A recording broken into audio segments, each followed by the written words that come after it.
আসসালামু আলাইকুম দর্শক, চলে আসলাম নতুন আরেকটি ভিডিও নিয়ে। দর্শক, আমার আজকের ভিডিওটা শারমিন রাজের ধারাবাহিক সিরিজের পর্ব 3 ভিডিও। গতকালকে একদিনে আমি দুটো পর্ব ছেড়েছিলাম, পর্ব 1 এবং পর্ব 2 ইতিমধ্যে কিন্তু আপলোড করা হয়ে গেছে এবং আজকে আমি আপনাদের সাথে পর্ব 3 নিয়ে এসেছি। কি আছে পর্ব 3-এ দর্শক? কি আছে এই জিনিসটা বলতে গেলে সময় একটু বেশি লাগবে। কি নেই বরং এটা প্রশ্ন করতে পারেন। সব কিছুতে ভরা এমন এমন ইনফরমেশান আছে যেই জিনিসগুলো আসলে আপনাদের কৌতূহলের একদম কেন্দ্রবিন্দুতে থাকবে। আপনারা কল্পনা করতে পারবেন না যে আমি আসলে কোন বিষয় নিয়ে কথা বলবো। আমার থাম্বনেলটা দেখে যেমন আজকে আপনারা হতচকিত হয়ে গেছেন যে ও বাবা, এটা কি দেখছি, কি শুনছি। এক্স্যাক্টলি দর্শক, আমি কোনো মিসলিড করছি না, আমি কোনো চাপাবাজি করছি না, বা আমি কোনো গল্পও বলছি না। আমি যা বলছি অথেন্টিক নিউজ এবং অথেন্টিক সোর্স থেকে কালেক্টেড ইনফরমেশন থেকেই বলছি। আজকে আমার প্রত্যেকটা ইনফরমেশনগুলো শুনে আপনারা হতভম্ব হয়ে যাবেন। প্রথমত, আপনারা আমার ভিডিও থেকে আজকে জানতে পারবেন যে রাজের পেশা কী ছিল। রাজ আসলে একজন কেয়ারটেকার ছিল, একজন দোকানের সেলসম্যান ছিল। দোকান থেকে শাড়ি কাপড় চুরি করে শারমিনকে গিফট করত। প্রমাণ আছে, তথ্য প্রমাণ আছে, সব কিছু আজকে ভিডিওতে জানতে পারবেন। আপনারা বলতে পারেন শারমিন এবং রাজ বিয়ে করেছে, তারা হানিমুনে কোথায় যাবে? আচ্ছা, হানিমুনে কারা যায়? যারা বিয়ে করে তারপর বিয়ের পরে একটা হানিমুন ট্রিপে যায়। কিন্তু যারা বিয়ের আগে হানিমুন করে এসেছে তারা কেন হানিমুনে যাবে? তার মানে আমি যেটা বলতে চাচ্ছি, শারমিন আর রাজ আগেই হানিমুন করে ফেলেছে। হয়তো ভাববেন গড বাধা, সে একই কথা বলবো, বিয়ের আগে থেকেছে খেয়েছে। নো নো নো, সেগুলো না। শারমিন আর রাজ তাদের হানিমুনটা মালয়েশিয়াতে বসে করেছে। এটা আপনারা কেউ জানেন না। সেই জিনিসটাও আমি আপনাদেরকে তথ্য প্রমাণ সহকারে দিব, ফুটেজ সহকারে দেখাবো যে তারা মালয়েশিয়াতে হানিমুন করে এসেছে, রাজ আর শারমিন দুজনাই। শুধু কি ঘটনা এখানেই শেষ? না না দর্শক, এখানে শেষ না, আরও ইনফরমেশন আছে। এই যে শারমিন আর রাজে বিয়ে করেছে না, এতদিন তো আমি মুখেই খালি বলতাম যে রাজ আর শারমিন প্রেম করে বিয়ে করেছে। আর রাজ বলতো কি যে তারা পারিবারিকভাবে বিয়ে করেছে, লাভ ম্যারেজ করেনি, পরিবারের মাধ্যমে আছে। সবই ভুয়া কথা। বরং দুইজনের পরিবারকে চাপ প্রয়োগ করে তারা বিয়ে করেছে এবং এই জিনিসটা ফাঁস করে দিয়েছে শারমিনের বড় ভাই বিল্লাল। এমনকি তাদের পরিবারের মানুষজন কেউ রাজি ছিল না, বিল্লাল রাজি ছিল না, তার মা রাজি ছিল না, এমনকি বাবু এখন পর্যন্ত শারমিনের শ্বশুর বাড়িতে গিয়ে এক প্লেট ভাত অব্দি খায়নি। শারমিনের শাশুড়ি কথা বলে দিয়েছে যে বাবু তাদের বাড়িতে এক প্লেট ভাতও এখনো মুখে দেয়নি। এতটা তিক্ততা নিয়ে আছে বাবু। তো আসলে এগুলো তো শুধু ইন্ট্রো ছিল দর্শক। ইন্ট্রো যদি এত ফাটাফাটি হয়, ভিডিওর ভিতরে কি কি থাকতে পারে জাস্ট একটু গেস করুন। সো বেশি কথা না বাড়ি চলুন শুরু করা যাক আমার আজকের ভিডিও। ভিডিও শুরুতে বলে রাখি, আপনারা যারা নতুন এখন পর্যন্ত আমার চ্যানেলটাকে সাবস্ক্রাইব করে পাশে থাকা ছোট্ট বেল আইকনটা বাজিয়ে অল নোটিফিকেশন অন করেননি, অবশ্যই করে দিবেন। আর যারা ভিডিওটা দেখছেন লাইক দিয়ে ভিডিওটি দেখা শুরু করবেন। দর্শক, আমি আমার ভিডিওর মূল কথা শুরু করে দেই। ভিডিও শুরুতেই চলুন চলে আসা যাক আগেই রাজের পেশার দিকে। আমি আগে রাজের মুখোশটাকে টেনে খুলে ফেলবো যে রাজ আগে কোন পেশায় নিযুক্ত ছিল, রাজের সাথে কিভাবে শারমিনের পরিচয় হয়েছে, রাজ কেন শারমিনকে এখনো ম্যাডাম ম্যাডাম বলে। সব কিছুর উত্তর আমার এই এক্সপ্লেনেশন থেকে আপনারা জেনে যাবেন। আপনারা যারা শারমিনের রেগুলার ভিউয়ার্স, শারমিনের সবগুলো ভিডিও দেখেছেন, আপনারা শারমিনের কাছ থেকে একটা জিনিস জানতে পেরেছেন যে রাজ কোন একটা শাড়ির দোকানের সেলসম্যান ছিল, যে শাড়ি ভাঁজ কাটতো, মানে ভাঁজ করতো এবং শাড়ি কাপড় মহিলা মানুষ আসলে দেখাতো, মহিলাদের সাথে ওঠা বসা ছিল আর কি এই রাজের। তো রাজ কি কাজ করতো দর্শক? একটা শাড়ির দোকানে সেলসম্যানের কাজ করতো। কাস্টমার আসলে তাদেরকে শাড়ি বের করে করে দেখাতো, নিজের গায়ে শাড়ি পরে, এবং সেগুলোকে ভাঁজ করে রাখতো। এটা ছিল রাজের কাজ, এটা ছিল রাজের পেশা। তো একজন দোকানের সেলসম্যান যখন দোকানে কোনো কাস্টমার আসে তখন তাকে কী বলে সম্বোধন করে, আপনারা মহিলা মানুষ বা আপুরা যারা আছেন তারা জানেন। দোকানদারা কিন্তু আপনাদেরকে ম্যাডাম বলছে, ম্যাডাম এখানে একটু বসেন, বাপা এখানে একটু বসেন, ঠিক আছে, এইভাবে করে বলে কিন্তু, বাপু এখানে একটু বসেন। তো ওইখান থেকেই রাজের শারমিনকে ম্যাডাম ম্যাডাম বলার যে একটা অভ্যাস, সেটা গ্রো হয়েছে। রাজ ওই সময় থেকে কিন্তু শারমিনকে ম্যাডাম বলে ডাকে, ঠিক আছে। তার মানে রাজের ম্যাডাম বলার অভ্যাসটা কোথা থেকে দর্শক বুঝবেন। শারমিন বিভিন্ন দোকানে যেত, শপে যেত, জামা কাপড় কিনতে যেত, তো ওই সময়তে রাজের সাথে তার পরিচয়। রাজ শারমিনকে দেখে ম্যাডাম ম্যাডাম বলতো, শারমিনও তাকে দেখে পছন্দ হয়েছে এবং রাজও একটু মজা করছিল তার সাথে। করতে করতে তাদের মধ্যে একটা ফোন নাম্বার আদান প্রদান হয়, কথাবার্তা শুরু হয়ে যায়। তখন থেকেই রাজ তাকে একদম শুরু থেকে ম্যাডাম ম্যাডাম বলে ডাকতো। তো হয়তো ভাবছেন রাজ মনে হয় শুধু সেলসম্যানই ছিল। না দর্শক, রাজ শুধু সেলসম্যান ছিল না, রাজের আরও একটা পরিচয় ছিল। মানুষ কিন্তু পেশা বদলায়, আপনারা জানেন। যে সবসময় ব্যবসা করে সে সবসময় ব্যবসা করে না, ব্যবসা বদলাতেও পারে। কখনো কাপড়ের ব্যবসা, ঠিক আছে, কখনো রঙের ব্যবসা, কখনো মুদির দোকানের ব্যবসা। ব্যবসা কিন্তু মানুষ অনেকবার ভাবেই করতে পারে আর কি। তো রাজ সেলসম্যানের চাকরি করেছে, রাজার আরেকটা চাকরি ছিল, সেটা ছিল কেয়ারটেকারের চাকরি, মানে আমরা যাদেরকে দারোয়ান বলে থাকি। মিমে যে এলাকাতে থাকে সেটা কিন্তু অনেক পুরান ঢাকা বলেন বা লালবাগ বলেন, সেখানে অনেক বাসা টাসা ছিল। তো ওরকমই একটা বাসার সে কেয়ারটেকার ছিল রাজ, ঠিক আছে। তো রাতে বাসা পাহারা দিত, দারোয়ানগিরি করতো। তো ওই পেশাটা একটু বেশি খারাপ ছিল, তো কারণ ওখানে বেতনটা কম ছিল। কিন্তু একটা সুবিধা ছিল কি, ওখানে থাকার জন্য রাজ একটু শারমিনের সাথে একটা লম্বা সময় দিতে পারতো, কারণ কাজ তো অত বেশি ছিল না। কিন্তু দোকানে চাকরি করলে হয় কি, শারমিনকে সে খুব একটা সময় দিতে পারতো না। তো রাজের পেশা কিন্তু দুটো ছিল। রাজ একটা বাসার কেয়ারটেকার ছিল, যার কারণে একটা, আপনারা জানেন কিন্তু দর্শক, একটা কেয়ারটেকার কিন্তু বাড়ির মালিক থাকলে বা কোনো ভাড়াটি আসলে সবাইকে স্যার বা ম্যাডাম বলে সম্বোধন করে বেশিরভাগ সময়। আর যেহেতু শারমিন তার থেকে বয়সে বড়, শারমিনকে ম্যাডাম বলেই দেখতো রাজ সব সময়তে। তো এই ম্যাডাম কেন বলে, এটা কিন্তু রাজ তার ভিডিওতে উত্তর দিয়েছে যে আমি কেন ম্যাডাম বলে ডাকি, আপনারা সবাই বলেন। তো রাজ কি উত্তর দিয়েছে জানেন? রাজ আসলে নিজেকে এতই চালাক মনে করে, সে চালাকি করতে করতে সে আসল কথাগুলো না ভিডিওর মধ্যে কিভাবে করে যেন বলে দেয়। যেমন রাজ এই জিনিসটা বলে দিয়েছে, সে বলেছে আমি তাকে অনেক আগে থেকেই ম্যাডাম বলি, তাকে ম্যাডাম বলার অভ্যাস আমার আরও অনেক আগে থেকে। তো দেখুন, অনেক আগে থেকে হবে না কেন, তার সাথে তো পরিচয় অনেক আগে থেকেই। যখন কেয়ারটেকার ছিল তখন শারমিন আসা যাওয়া করতো, তাকে ম্যাডাম বলতো, ম্যাডাম আসেন, ম্যাডাম আমার ঘরে আসেন, ম্যাডাম আমার রুমে আসেন, যদি আপনার ঘুমাতে সমস্যা আমার কাছে আসবেন, আমি আপনাকে ঘুম পাড়িয়ে দিব, মাথায় বিলি কেটে দিব, ঠিক আছে, অনেকভাবে আপনাকে আমি ঘুম পাড়িয়ে দেবো, আপনাকে মাসাজ করে দিব, আসবেন আমার বাসায় চলে আসবেন, কেয়ারটেকার আর কি। তো এই জন্য ম্যাডাম ডাক্তার। ওদিক থেকে আবার যখন শাড়ির দোকানদার ছিল, এখানে একটা ইন্টারেস্টিং ঘটনা আছে দর্শক, এটা জানেন না। রাত যখন শাড়ির দোকানে সেলসম্যান ছিল, শাড়ি বিক্রি মানে শাড়ি দেখাতো মহিলাদেরকে, তো তখন শারমিন প্রায় সময় ওই দোকানে যেত। আপনার একটা জিনিস জানেন, তির সাথে পরিবার একটা অভ্যাস আছে যে তারা কিন্তু বেশি দোকানের সাথে খাতির যত্ন করে না, তারা এক দোকানের সাথে খাতির করে ওই দোকানেরই 12টা বাজিয়ে দেয়। যেমন দেখবেন একটা গোল্ডের দোকানদার আছে, তারা 12 মাসে গেলে ওই এক দোকানদারের কাছ থেকে গোল্ড কিনে, যেন পুরো বাংলাদেশে গেলেও একটাই দোকানদার আছে, আর কোনো দোকানদার নেই, এমন না। কিন্তু তারাও এক দোকানেই যাবে, ঠিক আছে। আর শাড়ির কাপড় কিন্তু সেম এরকম, ওরা এক দোকানেই বারবার যায়। তো শারমিন এটাই করতো, এই রাত যে দোকানে একটা কাজ করতো, চাকরি করতো, সেই দোকানে শারমিন বারবার যেত। তার একটা মুখ্য কারণ আছে, কারণ রাজ একটা চোর ছিল। আমি বলি কিভাবে।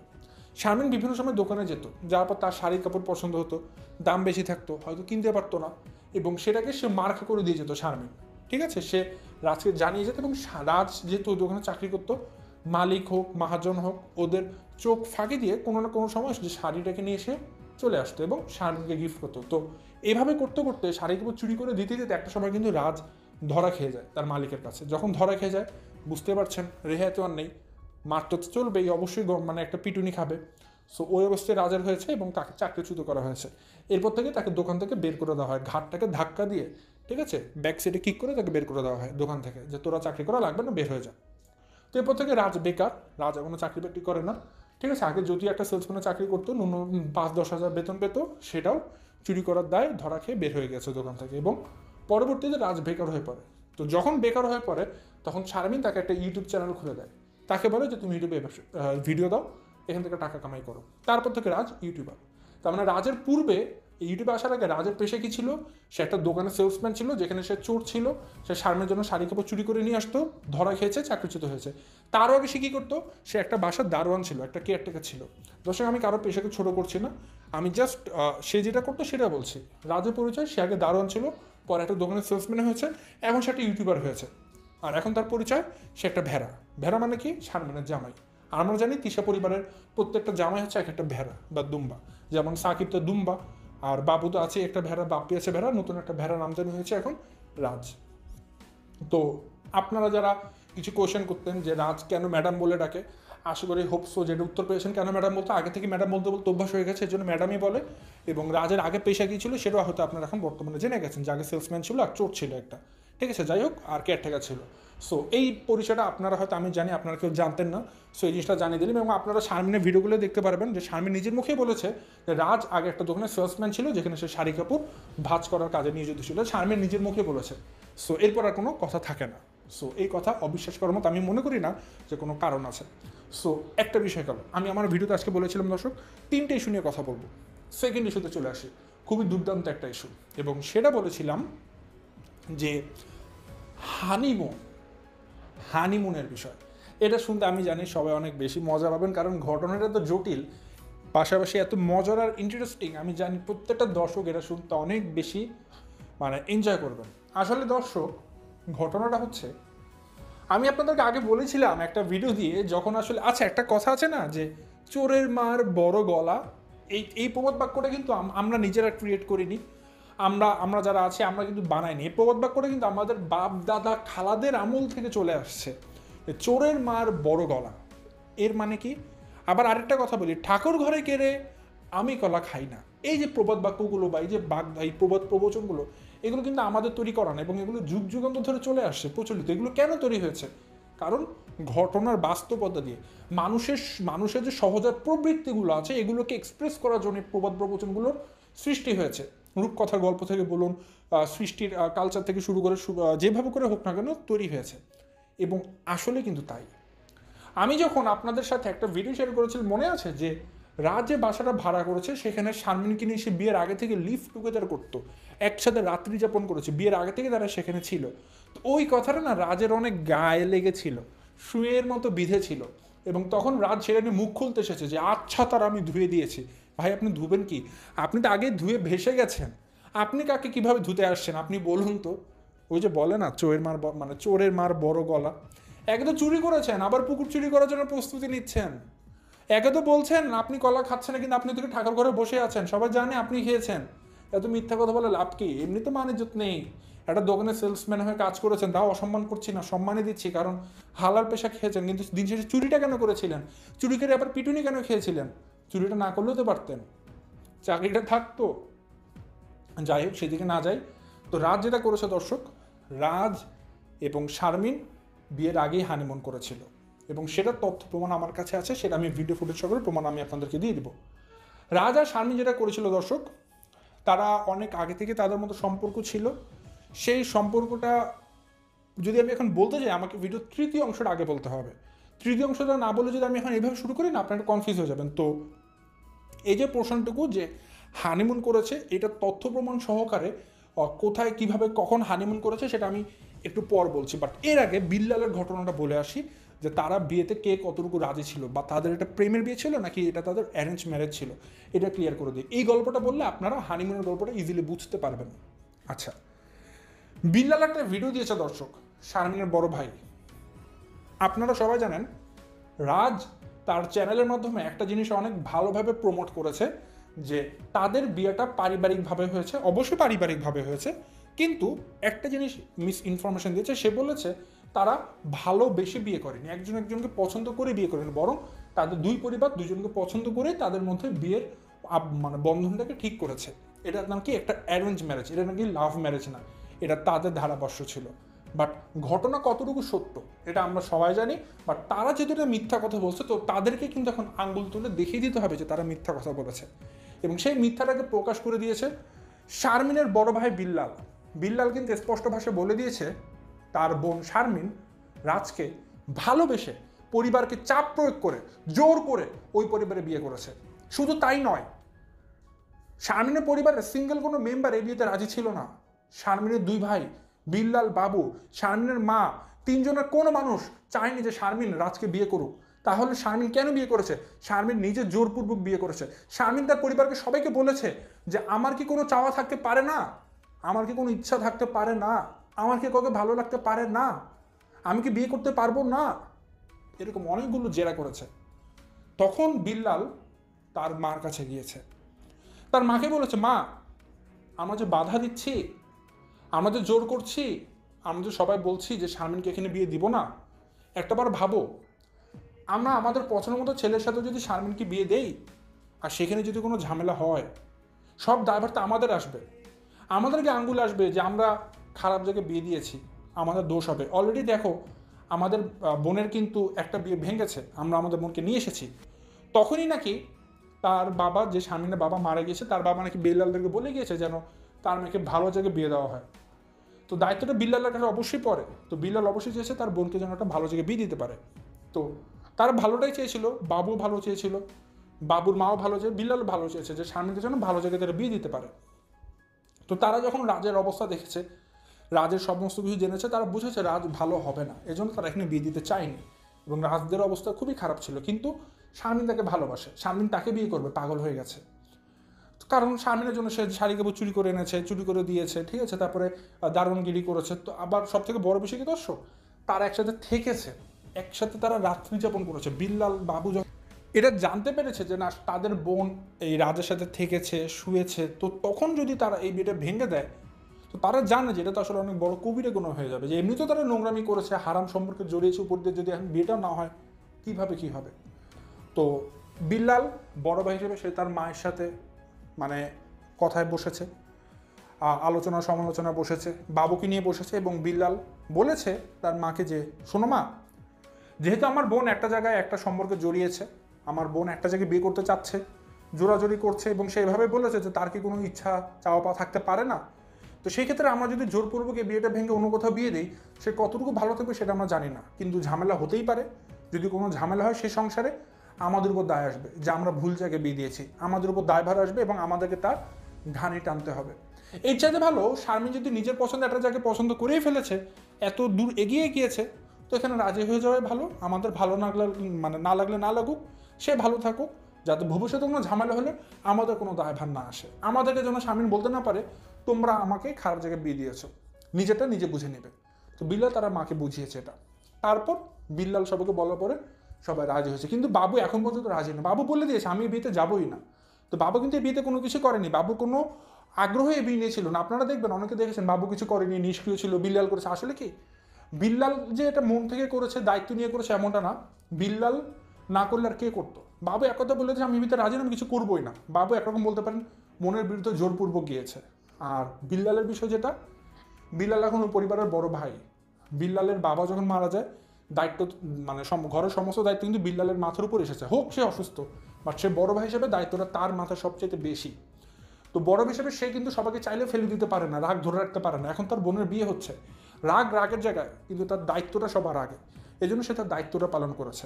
কারণ বাবু তো তার রাগ নিয়ে বসে আছে, কিন্তু সেও যদি রাগ নিয়ে বসে থাকে তাহলে তার বোনের বিয়েটা কে দেবে, দায়িত্বগুলো কে পালন করবে? এই জন্য বিল্লাল তার দায়িত্বটা পালন করেছে। বাট এর মানে এটা না বিল্লাল আনন্দ সহকারে বিয়ে দিয়েছে। বিল্লালের মনে দুঃখ ছিল, তারও কষ্ট ছিল, সে বিয়েতে রাজি ছিল না, কিন্তু সে তার দায়িত্বটুকু পালন করেছে ভালো মতো। তো ঘটনা কি বুঝলেন দর্শক? এই যে কথাগুলো বললাম, এগুলো কি রূপকথার গল্প বললাম? Never ever. আপনারা বিল্লালের চ্যানেলে চলে যাবেন, দেখবেন বিল্লাল নিজের মুখে এই কথাগুলো রিসেন্টলি বলেছে যে শারমিন আর রাজ তারা আগে থেকে সম্পর্কে জড়িয়েছিল, তারা আগের থেকে দুজন দুজনকে ভালোবাসতো।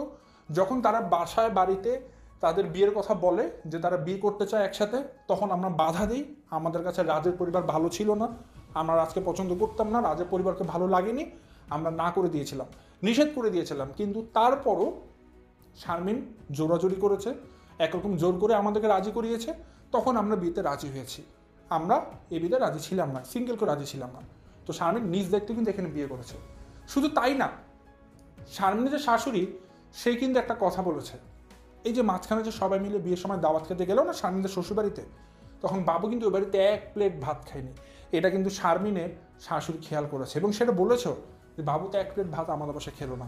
কেন খাবে? ওই যে বললাম বাবুর রাগ, বাবুর চাপা ক্ষোভ, এটা কিন্তু সে তার মনে চাপিয়ে রেখেছে, সে প্রকাশ করছে না, বাট বাবুর একটা চাপা ক্ষোভ আছে। সে কিন্তু শারমিনের এই বিয়েতে টোটালি রাজি না, সে রাজকে একদমই পছন্দ করে না, একদমই। দেখবেন বাবুকে কিন্তু, আর সবাইকে দেখা গেল, এটা সত্য কথা, বাবুকে কিন্তু আমরা খুব একটা অ্যাক্টিভ দেখি না। হ্যাঁ, বাবুকে সব জায়গাতে অ্যাক্টিভ দেখা যায়, তানজিলের বিয়েতে বাবুকে অনেক অ্যাক্টিভ দেখা গিয়েছে, কিন্তু নিজের বোনের বিয়েতে এবার দেখা গেল বাবুকে অ্যাক্টিভ দেখা যাচ্ছে না। আমরা সবাই ধরে নিয়েছিলাম হয়তো মিমের জন্য বাবু এমন করছে না, বাট ঘটনাটা মানে বিল্লালের ভিডিওর পর ক্লিয়ার হয়েছে যে আসলে না, বাবু আসলে বিয়েতে রাজি ছিল না, বিধায় সে শারমিনের বিয়েতে কোনো কিছু করেনি। সে জেদ ধরে বসেছিল, সে টোটালি কিছু করেনি, কারণ সে পছন্দ করছিল না রাজার সাথে শারমিনের বিয়ে হোক। এই জন্য বাবু টোটালি নিষ্ক্রিয় ছিল। এগুলো আমরা পরে জানতে পারি। তার মানে রাজ যে জিনিসটা ক্লেম করছে যে তারা আসলে পারিবারিকভাবে বিয়ে করেছে, এটা হাস্যকর একটা কথা, হাস্যকর কথা। এত বড় মিথ্যা কথা, আসলে কি তারা তো এত মিথ্যা কথা বলে পা থেকে মাথা বন্ধ সবই মিথ্যা, তো তাদের কাছ থেকে যেতে বেশি করে আশা করা যায় না। আর একটা সেলসম্যান, একটা কেয়ারটেকার কাছে কি আশা করতে পারেন বলুন? যে দিনে দুপুরে দোকান থেকে চুরি করে শাড়ি কাপড় এনে তার কাস্টমারকে দিয়ে দেয়, তার কাছে থেকে কি ভালো কিছু আশা করতে পারেন? ঠিক আছে, রাজের চরিত্র কেমন বুঝতে পারছেন। রাজ যথেষ্ট লোভী একটা ছেলে, যথেষ্ট নোংরা একটা ছেলে। সো রাজ যে উঠতে বসতে মিথ্যা কথা বলবে না, মানে মিথ্যা কথা বলে, এটাতে আমাদের আসলে আর বলার কিছু নেই। সো রাজ আসলে যতই বড় বড় গলায় কথা বলুক না কেন, ধুয়ে দিলাম, ওয়াশ করে দিলাম, তার ওই ছ্যাঁচড়ামি, তার ওই নাটক, ওই ছ্যাঁচড়ামো কথাবার্তা কেউ বিশ্বাস করে না। দেখবেন যেই ছেলে বিয়ের আগেই শ্বশুরবাড়ি গিয়ে নিয়ে বদনাম করতে বসে, ওই ছেলের অবস্থা কতটুকু হতে পারে। নোংরা একটা ছেলে, নোংরা একটা ছেলে, নোংরা একটা ছেলে, কোনো শিক্ষা বলতে কিছুই নেই, অশিক্ষিত মূর্খ একটা ছেলে হচ্ছে গিয়ে রাজ। রাজের পুরো পরিবারটা হচ্ছে দর্শক অশিক্ষিত, রাজ আর কতটুকু শিক্ষিত হবে। সো যাই হোক, সব কিছু মিলে বাবু বিলাল কেউ এ ভিতরে রাজি ছিল না, শারমিন নিজের থেকে বিয়ে করেছে। আর এই জিনিসটা তারা সবাই জানতো যে রাজের সাথে শারমিন বিয়ের আগে থেকে থাকছে, তো এই জন্য রাজি না হয় তারা আর পারেনি, নাহলে তারা অন্য কিছু ডিসিশন নিলেও নিতে পারতো। তো যেহেতু দর্শক এখন আমি দুইটা ঘটনা ক্লিয়ার করে দিলাম, তো বুঝতে পারছেন যে রাজের সাথে শারমিনের সম্পর্কটা কীভাবে হয়েছে। অনেক আগে থেকে তাদের মধ্যে প্রেমের সম্পর্ক ছিল। তো শারমিন রাজের সাথে মালয়েশিয়াতে গেছে, এই ঘটনাটাও বিল্লাল আর বাবু জানতো। তো দেখুন, এত দূরের ঘটনা যখন তারা ঘটিয়েছে, এরপরে যদি বিয়ে না দেয় কীভাবে, কি বলুন, মানিজে তো বিষয় আছে। তো এখন মালয়েশিয়া গিয়েছে, এইটা কিভাবে জানলাম? প্রমাণ তো দিব, প্রমাণ তো আপনারা দেখতে চাইবেন, অবশ্যই প্রমাণ দিব। বাট আগে বলে দেই, আপনারা মনে আছে সবাই একটা জিনিস নিয়ে অনেক রোস্ট করেছেন, অনেক কথা বলেছেন, অনেক বকাঝকা করেছেন, এরকম একটা মেয়ে মানুষ কীভাবে করে মালয়েশিয়া থাইল্যান্ড চলে যায় একা একা? হ্যাঁ, এত সাহস কীভাবে হয়? এত বড় সাহস কীভাবে করতে পারে যে একা একা চলে যায় এত দূরে, জীবনও যায়নি সে বিদেশে? তখন এটা নিয়ে অনেক রোস্টিং হয়েছে, অনেক অনেক কথা বলেছেন যে আগে গিয়েছে হ্যান ত্যান, কত কিছু ব্লা ব্লা ব্লা। বাট কেউ একটা বারও ভেবেছিলেন বা বুঝেছিলেন বা জেনেছিলেন যে শারমিন থাইল্যান্ডে বা মালয়েশিয়াতে একা যায়নি, সে আরেকজনকে সাথে করে নিয়েছে? এই জিনিসটাকে একবার ভেবে দেখেছিলেন? সিঙ্গেল কেউ ভেবে দেখেননি। রাজের সাথেই কিন্তু শারমিন মালয়েশিয়াতে গিয়েছিল। এই জিনিসটা আপনারা কেউ বুঝতে পারেননি, কারণ তারা আপনাকে বুঝতে দেয়নি। শারমিন অফ ক্যামেরা রাজের সাথে যা মন চায় তাই করেছে আর কি দর্শক, উশৃঙ্খলতা কী বলবেন, সব করেছে। তো আসলে কি দর্শক, একটা মিথ্যাকে যখন আপনি ঢাকার চেষ্টা করবেন, আপনাকে আরো 1000টা মিথ্যা বলতে হবে। এর সাথে ভালো কি জানেন, একটা সত্য বলে দেওয়া। কঠিন হলো আপনি যখন সত্যটা বলে দিবেন, আপনার কিন্তু 10টা মিথ্যা বানিয়ে বারবার বলতে হবে না, খারাপ হতে হবে না, কারণ আপনি সত্য বলেই ফেলেছেন, আপনার মনে ভয়ও থাকবে না। এটা আসলে আমার একটা বাস্তব অভিজ্ঞতা থেকে বলছি।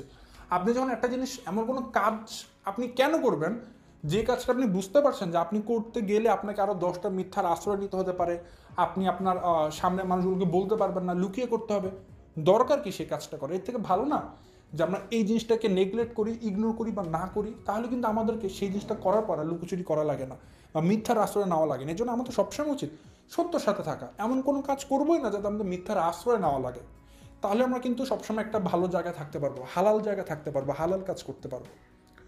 তো শারমিন আর যে রাজ, তারা বিয়ের আগে থেকে দর্শক হানিমুন করেছে, মালয়েশিয়াতে গিয়েছে, ঘুরেছে, একসাথে কেনাকাটা করেছে। এবং দেখবেন ওই সময় কিন্তু রাজকে ইউটিউবে রেগুলার ভিডিও দিতে দেখা গিয়েছে। দেখবেন সে কিন্তু রেগুলার ভিডিও দেয়নি। আপনারা খেয়াল করে দেখবেন রাজের চ্যানেলে গিয়ে যে সময় শারমিন মালয়েশিয়াতে ছিল, সিঙ্গাপুরে ছিল, টানা ভিডিও দিয়েছে, ওই সময়তে কিন্তু রাজও সিঙ্গাপুর এবং মালয়েশিয়াতে ছিল। আপনারা দেখবেন রাজ কিন্তু রেগুলার ভিডিও দিত টানা প্রতিদিন, খেয়াল করে দেখুন। কিন্তু ওই সময় রাজ কী করতে জানেন, 1 তারিখে ভিডিও দিলে আবার আরেকটা 5 তারিখে দিত, 5 তারিখে দিলে একটা 10 তারিখে দিত, 10 তারিখে দিলে একটা দিত 13 তারিখে, মাঝখানে অনেকগুলো দিন গ্যাপ দিয়ে ভিডিও দিত। এখন বলেন কেন?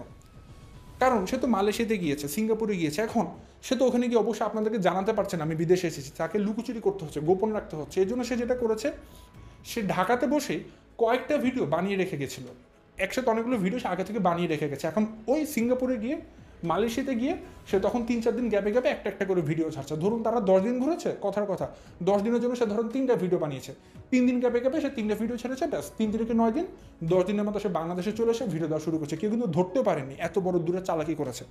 ঠিক আছে, তো রাজ এই কাজটাই করেছে। সে কিন্তু মালয়েশিয়াতে গিয়ে শারমিনের সাথে তার চ্যানেলে গিয়ে দেখবেন ও সময় 1 তারিখ 3 তারিখ 6 তারিখ 8 তারিখ 12 তারিখ গ্যাপে গ্যাপে সে ভিডিও দিয়েছে, গেলে আপনারা দেখতে পারবেন এগুলো। কারণ ওই সময় সে দেশে ছিল না, দেশে থাকলে সে রেগুলার ভিডিও দিত। সে মালয়েশিয়াতে ছিল বলেই কিন্তু সে তখন গ্যাপে গ্যাপে ভিডিও দিয়েছে, আগে থেকে এই ভিডিওগুলো বানিয়ে রেখেছিল, ওখানে বসে বসে একটা একটা করে শিডিউল করে ছেড়েছে, এই এতটুকু যা করেছে। আর এখন আপনারা বলতে পারেন ভাই এটা তো প্রমাণ হলো না, ভালো প্রমাণ চাই। আচ্ছা কতটুকু ভালো প্রমাণ চান বলুন? যদি আমি এখন প্রমাণটা দিতে পারি শারমিন তার নিজের মুখে বলেছে, তখন কি আর প্রমাণ চাবেন? আমি জানি চাবেন না।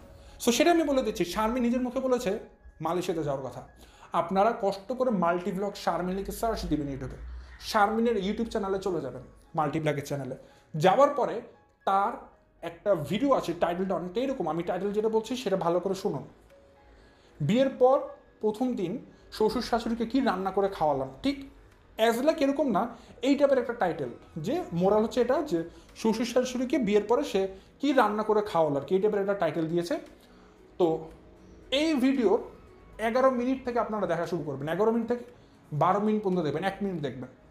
দেখবেন এই সময় শারমিন একটা চার্জার লাইট দেখায়, একটা চার্জার লাইট, ঠিক আছে, বলে যে আপনাদের ভাই এই লাইটটাকে মালয়েশিয়া থেকে এনেছে। কি বলেছে?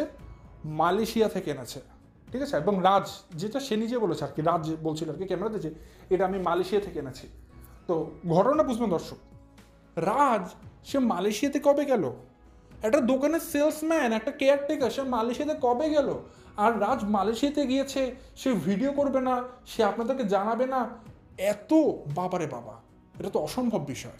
আপনারা বুঝবেন দর্শক, রাজ মালয়েশিয়াতে যাবে আর আপনাদেরকে ভিডিও করে বলবে না? এটা বিশ্বাস করেন? এই কথাটা বিশ্বাস করেন আপনারা? যে রাজ আমরা বাথরুমে গেলে এখন ভিডিও করে, সে মালয়েশিয়ার মতো জায়গায় যাবে, সে ভিডিও করে আপনাদেরকে দেখাবে না, বলবে না? আশ্চর্য কথা না? আশ্চর্য কথাই। সে মালয়েশিয়াতে গিয়েছে, বাস্তব কথা, সত্য কথা, এবং সে শারমিনের সাথে ঘোরাঘুরি করেছে, হানিমুন করেছে, ফুর্তি করেছে, মজমাস্তি করেছে, থেকেছে, খেয়েছে, সব কাজ করেছে শারমিনের সাথে, ঠিক আছে। সব কাজ করে সে বাংলাদেশে এসেছে, কিন্তু এটা সে বলতে পারছে না, কারণ জানে যেহেতু বিয়ের আগে এটা তারা ঘুরেছে, এটা তো একটা হারাম সম্পর্ক, এটা তো আর বলতে পারে না, বললে তো তাদের মানুষ তার কিছু থাকবে না, ঠিক আছে। এবং শারমিন দেখবেন, শারমিন যে সমস্ত জায়গা গিয়েছে একরকম কিন্তু কাপল রুম ঠিক করেছে, একসাথে দুজন মিলে থেকেছে, ভালো ভালো জায়গায় গিয়ে থেকেছে, তারা হানিমুন করে এসেছে ওইখান থেকে, ঠিক আছে।